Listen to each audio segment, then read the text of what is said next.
Madame, Messieurs, bonsoir. Ravi de vous retrouver pour cette édition de nouvelles. Voici les points qui dominent l'actualité.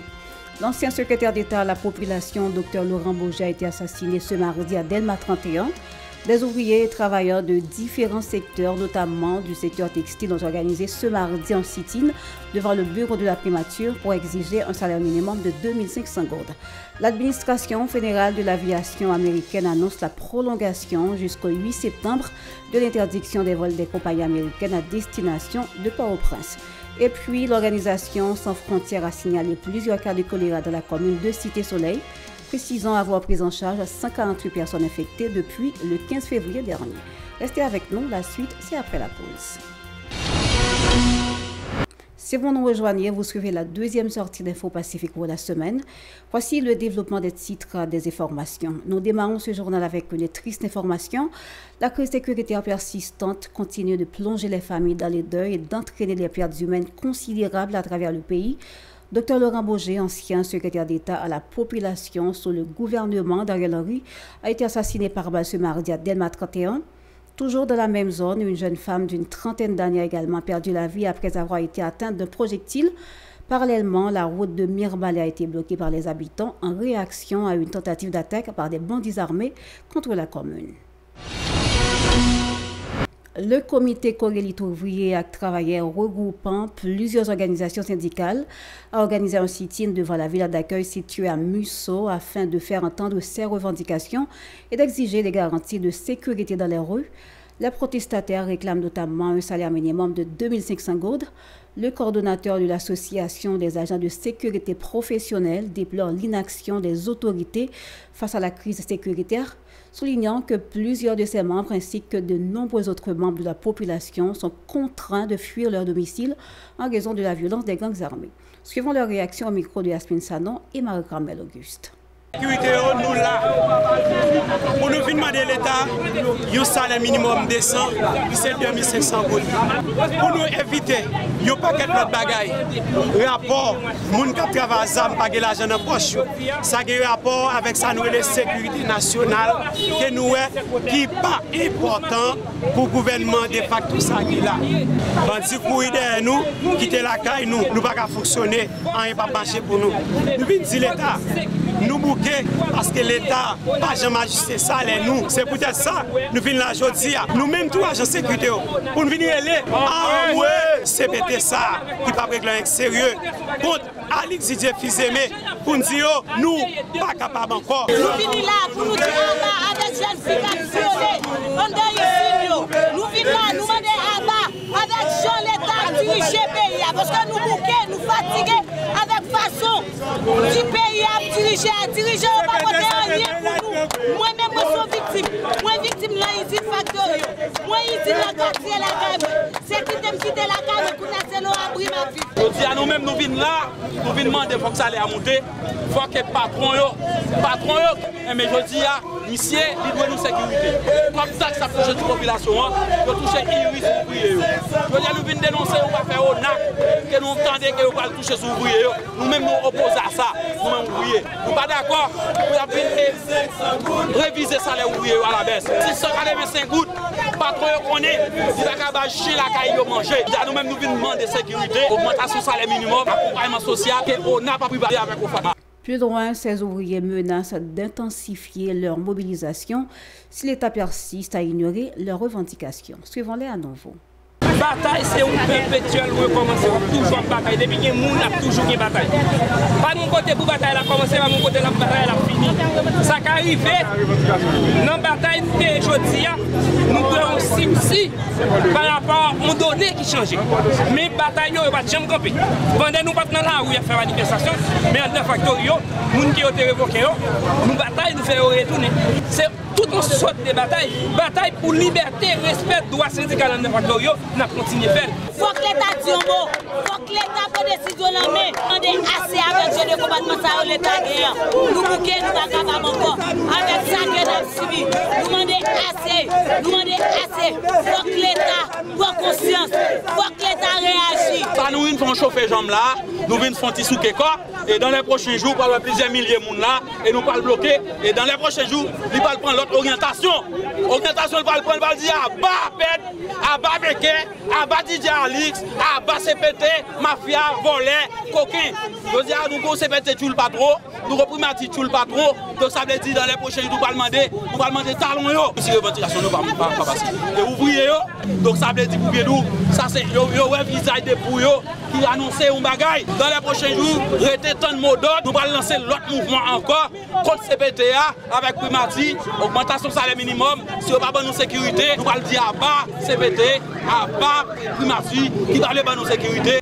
Toujours de l'actualité, l'administration fédérale de l'aviation américaine prolonge jusqu'au 8 septembre l'interdiction des vols des compagnies américaines à destination de Port-au-Prince en raison de l'insécurité persistante. Cette mesure avait initialement été adoptée en novembre 2024 après que plusieurs avions eurent essuyé des tirs alors qu'ils approchaient de l'aéroport international Toussaint-Louverture.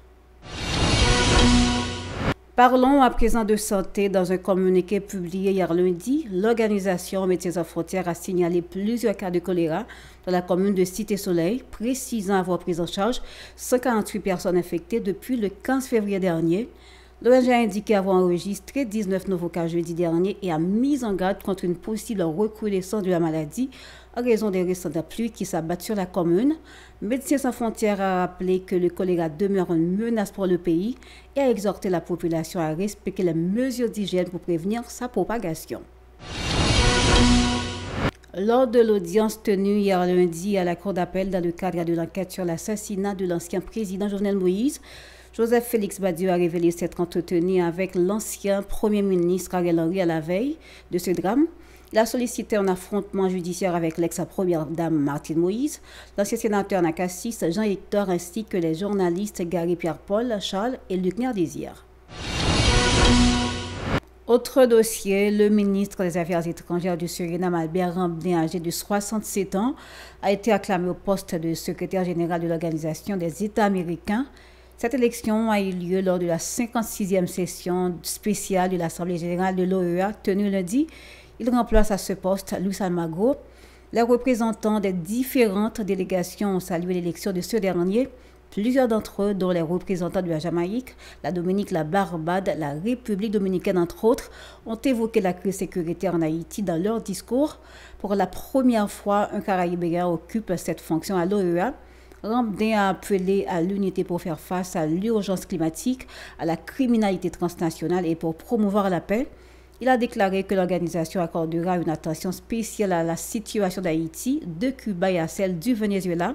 Dans son discours, le chancelier haïtien Jean-Victor Avejean-Baptiste a insisté sur la nécessité de répondre aux besoins des peuples américains qui font face à des défis majeurs.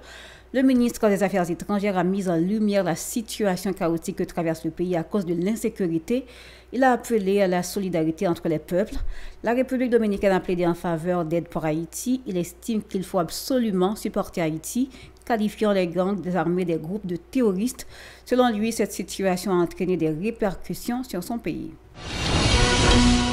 La centrale unitaire des travailleurs des secteurs publics et privés d'Haïti menace de reprendre les mobilisations si le gouvernement ne respecte pas dans les plus brefs délais l'accord signé avec les syndicats du système éducatif haïtien. Le secrétaire général de QTRACEF, José Merlin, a critiqué le comportement du Premier ministre Alix Didier-Fils-Aimé et le ministre de l'Éducation nationale Antoine Augustin, affirmant qu'ils n'ont pas honoré leurs engagements concernant les revendications des enseignants. Il les exhorte à procéder à la nomination des professeurs en situation irrégulière, à fournir des cartes de débit aux enseignants et à intégrer les stagiaires dans le système et à augmenter leur salaire. Le chargé des affaires de formation au sein de cette structure, Hérol Charles Civil, accuse les autorités de responsabilité de la crise multidimensionnelle qui sévit en Haïti.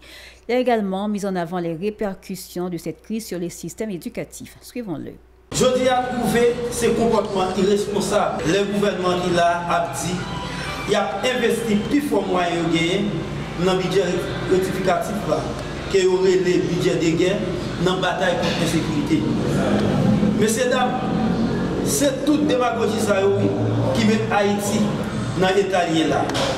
Qui j'ai le gouvernement pour expliquer nation la bataille contre l'insécurité pendant que c'est eux-mêmes qui ont créé. Le pays est en crise éducative depuis presque 3 mois.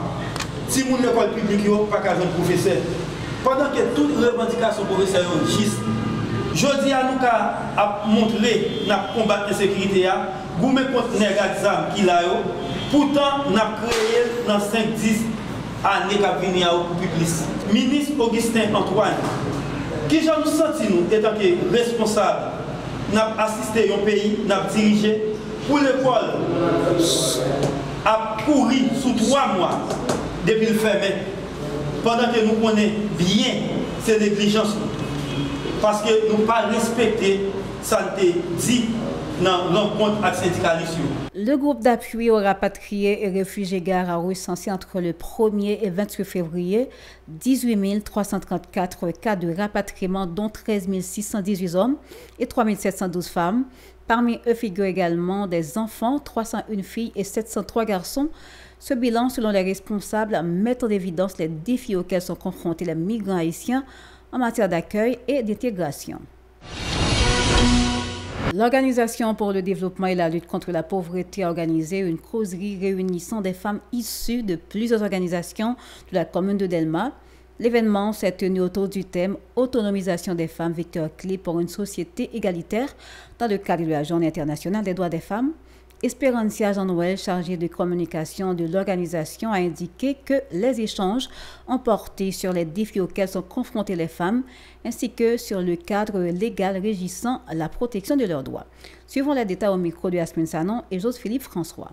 Activité jeudi, c'est une causerie débat organisée dans l'occasion Journée internationale des droits des femmes, qui c'est une journée de réflexion sur diverses avancées qui fait dans la question des droits des femmes et puis défis qui gagnent face ensemble avec droit ça que mesdames et participants subissent de violations dans la société.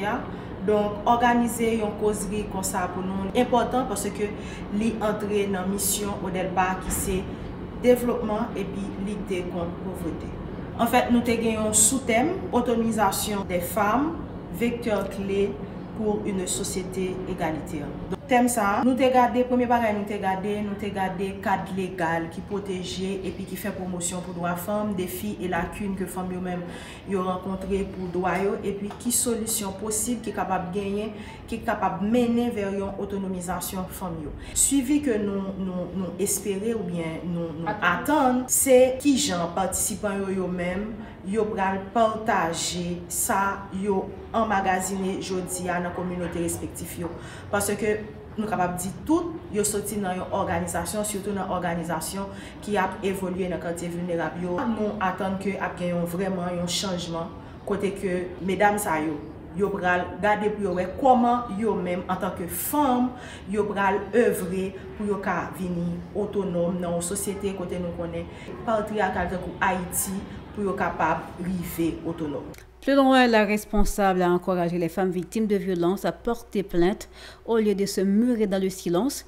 Elle les a également exhortées à se battre pour le respect de leurs droits et de leur dignité. Ses propos. Oui, le message nous gagnons, c'est que les ou gagnent une violation, bien une victime de violence, c'est pas garder silence. Pas garder silence pour plusieurs raisons. Premier bagage là, c'est l'on pas garder silence ou permettre l'autre femme, l'autre petite fille qui a évolué dans la société pour pas victime de même ça que ou même ou subi. Ça c'est une.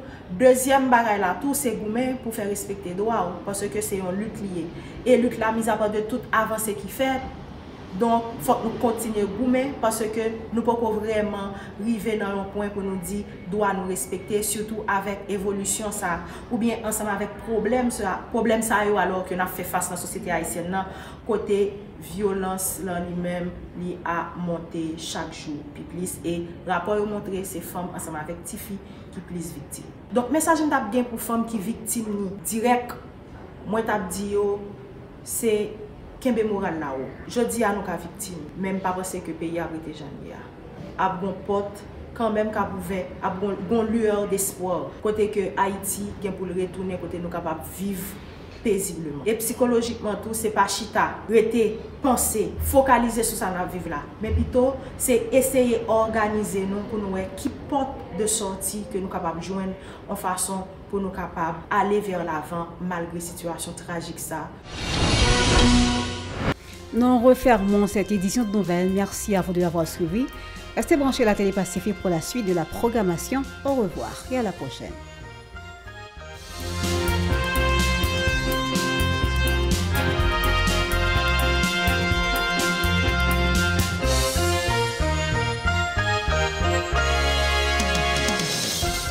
Si vous jugez que cette vidéo est intéressante, n'hésitez pas à liker et partager la vidéo. Et surtout, n'oubliez pas de vous abonner à cette chaîne et activer la cloche de notification pour ne pas louper aucune de nos vidéos.